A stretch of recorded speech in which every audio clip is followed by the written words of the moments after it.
Welcome to week 15 of the Mole Sisters with Elise and Michaela. We are two sisters born with moles on our faces, and each week we discuss women in art and music history. yes. So this week we'll be discussing Louise Bourgeois. I think that's how you say her name, but I could be wrong. Bourgeois makes sense Yeah, because it's like bourgeoisie.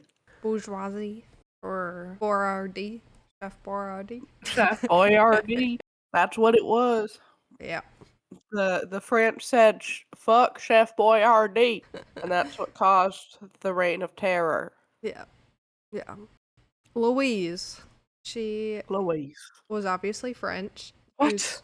she was born December 25th, 1911. Okay. She's a little Christmas baby. She 1911 is really not that long ago. No, Which is crazy. no.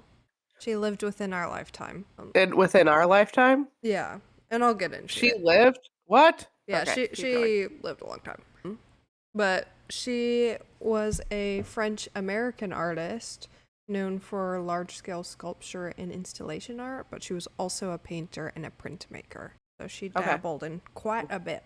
And we might Jack have of all seen trades. some of her work. It seemed like really familiar, and we'll get I'm into gonna look it. at her stuff. Oh wait, don't look at it just yet, Okay. because I want Okay. to wait just a bit, and then I'll have you look it up. Okay, so she was not affiliated with any particular artistic movement. Like, she didn't believe that she was, but her art was most in common with surrealism and feminist art, Okay. even though she claimed she wasn't. That's like Interesting. Okay. most similar with that. So she was born in Paris, France, and she was the middle child of three. The best position to be in. Okay, whatever. I'm a middle child, just so you know. Yeah, I think we all can tell. Okay, well, fuck off. Okay, rude. Yeah. Her parents owned a gallery in Paris that consisted of antique tapestries. That was their main selling point for their Okay. for their Interesting. gallery. And then when she was a few years old, her family moved out of Paris and set up a tapestry restoration workshop. And this is kind of where she first got her taste of like contributing to art and making her own Yeah. designs, because she would fill in the designs where the tapestry was missing pieces or had become worn. Okay.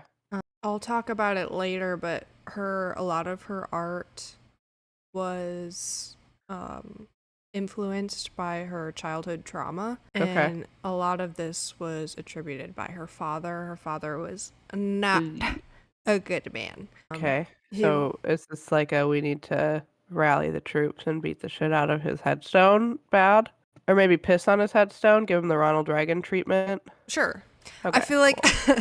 I feel like they didn't have a whole lot of information about the details of what she went through, other than the fact that her governess was also his live-in mistress for 10 years while he was Oh. married to another woman. Yeah, fucking ass. But there's also records that he was emotionally abusive towards his kids and his wife. Yeah. And just overall kind of a butthole. So, Yeah. Sounds um, like it. Fucking ass. he also had affairs with girls that worked at the workshop. So Oh, he was just a slut. yeah. He was a man whore. And she got like firsthand just a view on the whole situation. Like, she knew exactly what was going on. Yeah. She knew that her mother was just silently allowing it all to happen. Like, this woman was living with them and she just allowed it all to happen. And didn't fight it. What could you really do at that time? Men had all the power. That is true. Yeah.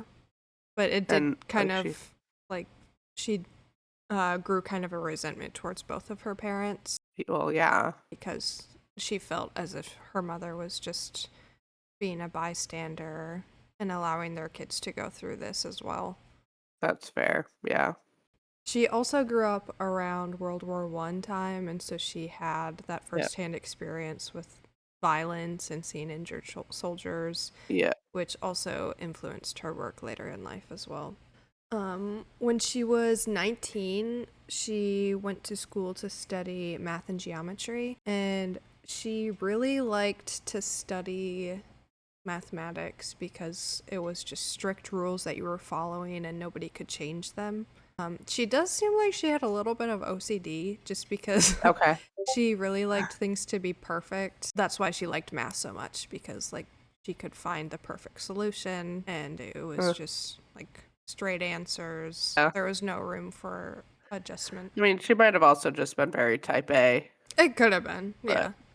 So the after she began to study, 2 years later, her mother passed away, and her mother's death was an event that inspired her to begin studying art. Her mother had been sick for a while, and Louise actually became the primary caretaker because I don't know if her father, I don't think her father passed away just yet, but he's an asshole, so he probably left it to his okay. children. And just watching her slowly deteriorate while she's like taking care of her mom was deeply traumatizing to her as well. Yeah. So she started joining art classes where she could get in for free because she was a translator for English speaking students. Uh-huh. That's where she first learned art, basically, like different Uh-huh. techniques. But she would also go in and do like personal study by going into like studios and studying the artists' techniques and different styles that they used Okay. and drawing from Yeah, that. that makes sense. But while she was um, studying at the place that she was being a translator at, she was told by one of the workers there that she would best use her skills in sculpting, not necessarily painting. Interesting. So Okay. that's where her that's where she got influenced to become a sculptor. It also Huh. makes sense though if she liked math so much. Yeah, Like that obviously she would she's like going to be good at that. Yeah. the spatial reasoning Mhm. involved. Yeah. Yeah, cuz you definitely need to know some math for that. Yeah. She graduated from mathematics school and then began to study art in Paris at multiple different academies. Okay. And again, like learn from other artists by assisting with exhibitions or going to their private studios. And for a time there, she was looking towards becoming an apprentice, but Okay. seeing how apprenticeships were always taught under a man, and she did not like how one should be treated differently and not as a serious artist, and Yep. two that it was like always men teaching. Like you don't want to hear Right. from a man. Like they're gonna No. mansplain it to you. Oh my God, I can only imagine how that was. They probably were so condescending to her too. Oh yes, yeah. So she did not go through with that. Hell no. And then in 1938, she opened a gallery that was actually next door to where her parents' old tapestry gallery was. Okay. And this studio was actually, or gallery, I guess, was actually, it gained a lot of traction. And she even had works in there from like Henry Matisse Okay. and other Hell notable yeah. artists. Yeah. Yeah. Talk about man, but still I know. But I mean, like, she had pretty, well-known stuff. yeah. Yeah. Yeah. One point while she was working at this gallery or owned the gallery, she had a visitor named Robert Goldwater, who was an American art professor. And from meeting there, they eventually got married. They fell in love. After they got married, though, they moved to the U.S., Uh-huh. where Robert was a professor at NYU. And they had 3 sons, one being adopted. I'm not exactly sure where Okay. adopted from, but Was it like the first one was adopted and then they had more kids? I don't know the order. Okay. I always find that interesting. Have you heard about that? Where like couples will think that they can't have Yeah. children, so then they adopt and then they have another baby or several after Yeah. Yeah. because your body just relaxes Mm-hmm. Yeah, no, I've heard without that the before. expectation. I don't Yeah. know. Anyway, it'd be interesting if that happened to them too. Yeah. So while in New York, Louise studied at the Art Students League of New York and continued to just study and produce sculptures, paint, prints, the work. And like I said before, her work was very characteristic of her specifically because of the trauma that she would draw from her childhood and put into her works. Yep. And that's where she got, like, she had a quote. I can't remember exactly what it was, but it was like, all of her inspiration is drawn from her childhood trauma. So they're all pretty like dark and Yep. they might have some positive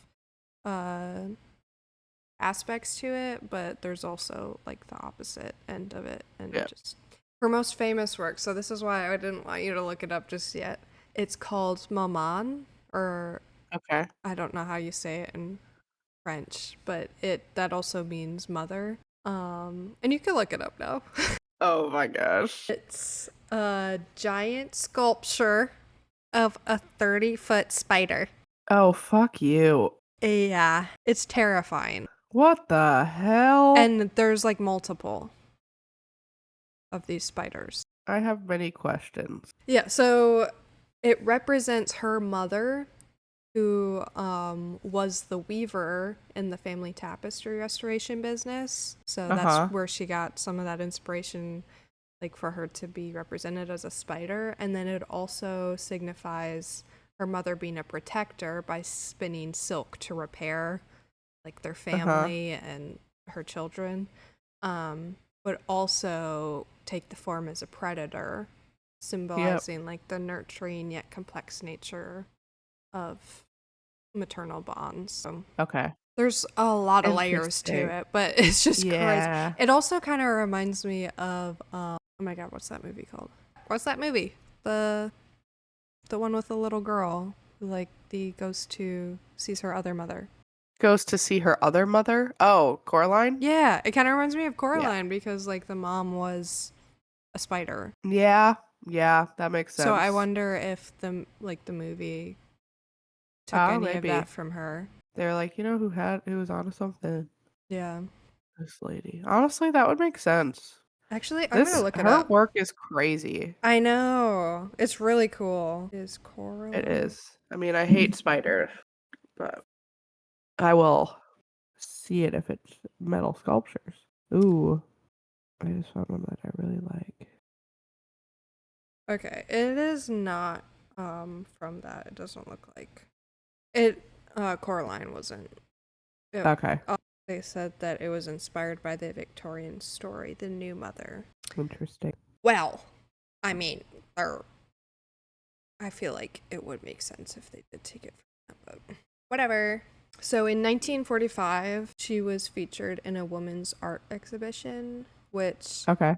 sparked a debate because the fact that it is specifically women art, and that they're defining work specific to women, it can help to show that women don't really compare to men in Oh, their yeah. works, and then also helps to reinforce like the patriarchy and setting them apart Yep. and not Yep. enforcing equality, which I understand that, but it's also like if you don't set apart space to showcase women, like what we're doing in our podcast, like there's gonna Yep. be no room for them. Yeah.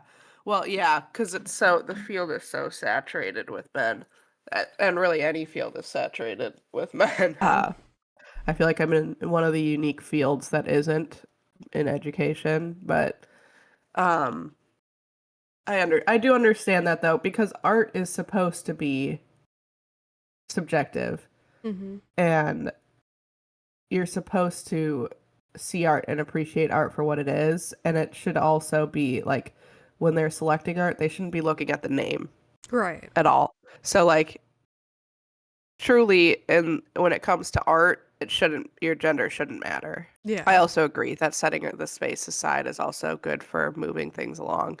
Yeah. No, I understand both sides of the story. And she also was on the side of like not setting it apart based on gender and Basically, yeah, like what you said, like art has no gender, Yep. so why should you judge it as such? And that's also why she didn't believe her work was like feminist, even though Yep. if you're looking at it just as a piece, though, it kind of is, because of the, and I'll talk about some of her other artworks, but just Hmm. the themes in Okay. them. Yeah, that makes sense. Um, Oh, I also thought it was pretty similar. Like she rejects her work as feminine, kind of like Georgia O'Keeffe. Like Yes. Yeah. she and her vagina flowers. Like she didn't want to be judged as a woman artist or her work to be distinctly Yep. feminine. She just wanted it to be art. Yep. Yeah. Yep. So even with this rejection that she was not a feminist artist, or not, her work wasn't like feminine in nature. She did have Yep. multiple works that she created over her life of depicting the female body, which was her intent. It wasn't like Georgia O'Keeffe where Yes. they were actually just flowers. And she, at one point in when creating her work, she became more explicitly sexual as she explored relationships between men and women and Okay. the emotional impact of her childhood. And I feel like it was around this time when art was being, well, I feel like it's always been like this, that art has been censored, but more Yep. specifically people were fighting back on um like physical body, like just showing like genitalia and stuff, like it was being Oh, yeah. censored. That had a lot to do with the church Yeah. and conservative values rising. Right. And she even joined this activist group, which was a feminist anti-censorship collective, and Okay. they fought heavily against like censoring genitals. And they had one, I think was their leader, was quoted for saying, "If the erect penis is not wholesome enough to go into museums, it should not be considered wholesome enough to go into women." Damn. Period queen. Yep. Damn. That's crazy. Yeah. I love that. Mm-hmm. As do I. What a queen. She also had one of her other really notable artworks is a series of paintings and sketches called Femme Maison, something like that.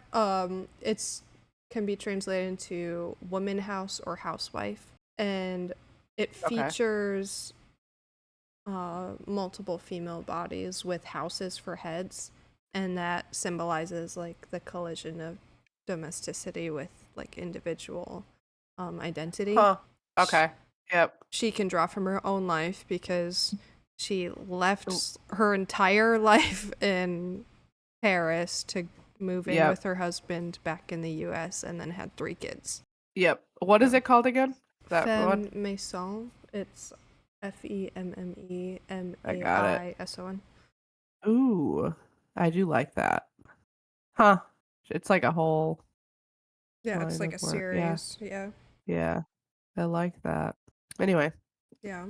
cool. Yeah. And then later in life, she began to teach art, including like the Pratt Institute and then also other locations that she would teach. Okay. And then she would also Oh, have, she taught at Pratt? yeah. Damn, girl. Yeah. And this was in the 70s, so it wasn't that long ago. She would have gatherings called Sunday Bloody Sundays, where she would invite young artists and then like ruthlessly critique their works. So that's why it was called Bloody Sundays. It was just her being like, trash, That looks like a piece of garbage. shit. Do Be like, did better. you consider removing the peen?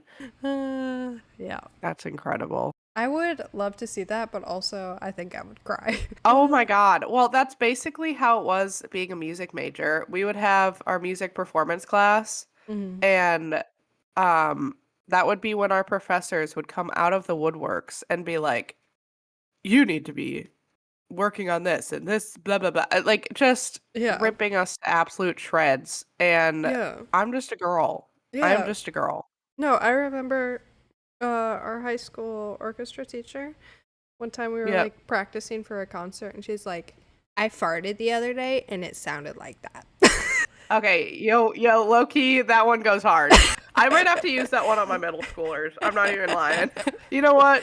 Good on Jill for that one. Yeah. Well, yeah, I was too tickled to be offended, but I farted the other day and it sounded like that is crazy. and based on how we sounded in high school, I believe her. Yes. That is incredible. I wish I had been critiqued like that.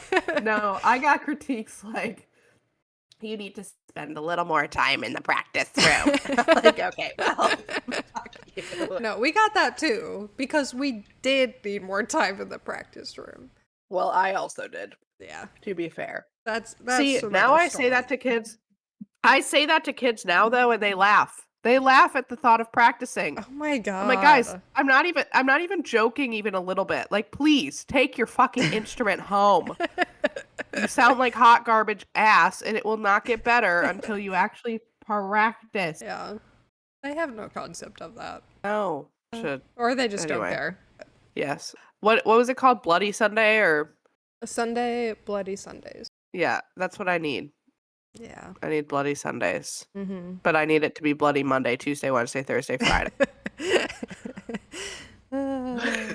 Yep. And without you getting fired. Yes. Be like, trash. That sounded like a fart. Yep. So later in life, she continued to create. She actually still created artworks until like the week before her death. Damn. She was like, I'm going down strong. Yep. I got shit to make. She also steered away from using more traditional materials in her sculptures and created with things like stuffed fabric, latex, wood, and plaster, etc.